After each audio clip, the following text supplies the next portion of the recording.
Voiced and अनवॉइस्ड। अभी मैंने कहा कि जब हम कॉन्सोनेंट साउंड्स को पढ़ाने की बात करते हैं तो ये एट हाई लेवल तो ये जो एरियाज हैं हम उन पे बात करते हैं। वॉइसिंग की मैंने बात की, तो वॉइस्ड और अनवॉइस्ड या वॉइसलेस जो है वो इससे रिलेटेड बात मैं करने जा रही हूँ। वो क्या होता है? देयर आर सर्टेन साउंड्स जिनका पॉइंट ऑफ ओरिजिन या point of articulation is the same, but there is a difference between those two sounds। और वो difference क्या है? वो difference है of voicing, कि उनमें से एक sound voiced होगी, एक unvoiced होगी। voicing क्या होती है? वॉइसिंग होती है जी जब आपके साउंड आप प्रोड्यूस करते हैं तो आपके वोकल कॉर्ड्स जो यहाँ नीचे हैं वो वाइब्रेट करते हैं। While producing that particular sound, if your vocal cords are vibrating and you feel a vibration over there, तो ये voiced sound होती है। ठीक है? Look at this picture। ये देखिए, यहाँ पे आप दो साउंड मैंने कहा था ना कि अगर एक से पॉइंट से वो ओरिजिनेट हो रही हैं तो प एंड ब साउंड जो है उसको उसने यहाँ शो किया हुआ है। P and B, if you remember, both are bilabial। Bilabial meaning उनका point of origination जो है ये है। दोनों पे देखिए, ठीक है? लेकिन P को उसने कहा है कि there is no vibration in vocal cords, लेकिन यहाँ पर vibration है vocal cords के अंदर। So according to this, आपकी जो वो ये वाली sound होगी, वो कौन सी होगी? वो होगी जी आपकी B sound is voiced and P sound is voiceless, because there is no vibration in vocal cords when you produce this sound of P, but for B there is vibration in your vocal cords। और दोनों का point of origination एक है, ठीक है? Point एक ही है, bilabial है, as you have seen in the picture that दोनों के ऊपर आपके lips जो हैं बिल्कुल closed हैं। That is a point or place of articulation, but there's a difference between these two sounds. One is voiced, other is voiceless। Because voiced one में क्या था? आपके vocal cords जो थे उन्होंने vibrate किया। Now you should try it on your own। Put your hand or put your fingers over your vocal cords and try to pronounce these sounds जैसे फ है, स है, प है, थ है, and there will be no vibration in the vocal cords। एक बात मैं आपको छोटी सी यहाँ क्लैरिफाई करती जाऊँ। हो सकता है आपके लिए ये इस तरह का ना हो, because experiment and you see experience varies from individual to individual। मैं जब ये कॉन्सेप्ट्स पढ़ रही थी तो मेरे लिए ये जो वॉइसिंग का था ना ये सबसे मुश्किल वाला कॉन्सेप्ट था, क्योंकि it's very difficult to feel the vibration of your vocal cords in the beginning. आपको sometimes you can't locate it, sometimes आपकी वो हाथ की फिंगर की पोजीशन ऐसी नहीं होती है कि आपको वाइब्रेशन फील हो, समटाइम्स आपको दोनों में वाइब्रेशन फील हो रही थी। There is a minor difference. वो with the passage of time और प्रैक्टिस के साथ आप उसको बिल्कुल क्लियरली फील कर पाते हो। अभी शुरू में हो सकता है कि इतनी क्लैरिटी आपके पास ना आए, but there is a difference.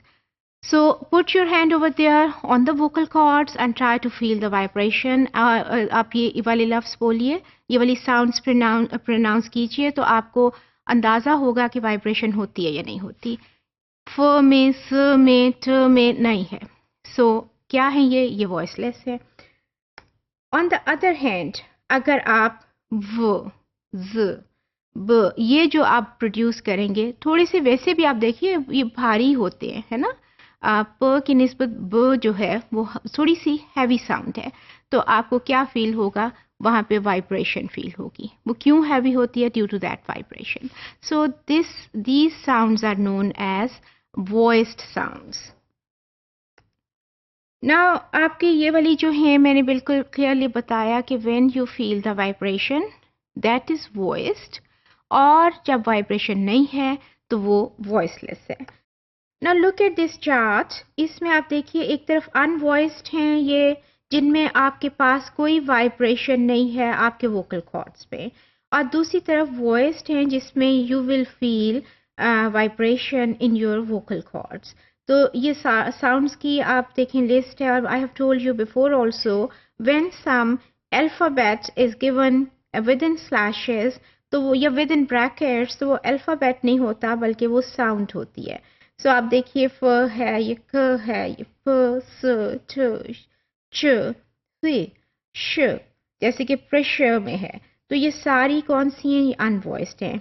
But व ग ब z d j the end य जैसे कि प्लेजर में है, तो ये सारी वाली क्या है, ये वॉइस्ड हैं. और आप अगर इन दोनों को इस स्टेज पे अगर आप नहीं भी फील कर पाते ना वाइब्रेशन इन जो वोकल कॉर्ड्स, तो आप जनरली देखिए कि एक साउंड थोड़ी सी आपको ज़रा हल्की लगेगी और दूसरी ज़रा उसकी निस्बत हैवी है. तो ये हैवी इसीलिए होती है because due to vibration in your vocal cords. तो ये वाले जो कॉन्सेप्ट्स हैं ना, ये आपको सिखाने हैं एट हायर लेवल. किस तरह कॉन्सोनेंट साउंड प्रोड्यूस हो रही है, ऑब्स्ट्रक्शन का. Then you have to give them the idea of voicing. और जैसे मैंने आपको बताया कि यहाँ वोकल कॉर्ड्स के ऊपर आप हाथ रख के try to feel the vibration while producing these sounds. और ये वाली इसमें आपको वाइब्रेशन फील होगी, इसमें आपको वाइब्रेशन नहीं फील होगी. तो इसके आप जब वो अपने स्टूडेंट्स को भी पढ़ा रहे हैं तो tell them to make this experiment on their own. और उनसे पूछें आप कि do you find any vibration, do you find any difference. ये वाली जो चीज़ें हैं ना, उसमें आपको ये कॉन्सेप्ट्स उनको देने हैं एंड उनको प्रैक्टिस उनको ये करवाएं. हर स्टेज पे भी याद रखिए, जब हम साउंड्स के कुछ भी हम पढ़ा रहे हैं तो practice is needed everywhere. But जब आप साउंड्स प्रोड्यूस कर रहे हैं, जबकि किसी सेकंड लैंग्वेज की और किसी फॉरेन लैंग्वेज की, तो आपको सबसे ज़्यादा प्रैक्टिस में जाना होता है. Yes, I know. It seems sometimes very odd कि आप वो साउंड्स प्रोड्यूस करते हुए या उसको मिमिक करते हुए, उसको कॉपी करते हुए, तो हम थोड़ा सा वो ऑड फील होता है. लेकिन प्रैक्टिस के बगैर वो शुरू में आपको लगेगा, थोड़ी सी जब प्रैक्टिस हो जाती है ना, तो ऑटोमेटिकली आपके गम्स भी और टंग भी और सारी की सारी और वो उस पोजीशन पे जाने लग जाती हैं. क्योंकि remember, we are programmed for our native language. दूसरी लैंग्वेज के लिए हम प्रोग्राम्ड नहीं होते. हमारा साउंड सिस्टम, हमारे सारी ये जो आर्टिकुलेटरी ऑर्गन्स हैं, ये उसके लिए प्रोग्राम्ड नहीं है. हमें उसके लिए प्रैक्टिस करनी होती है. So give these concepts to your students when you are teaching these sounds to your students who are at higher level. अभी हम consonant sounds की चूँकि बात कर रहे हैं, so I am trying to clarify these concepts at higher level, जिसमें voicing की बात मैं कर रही हूँ. So give them this practice. Tell them to make this experiment and try to get this clarification between voiced and unvoiced sounds, which are consonant sounds.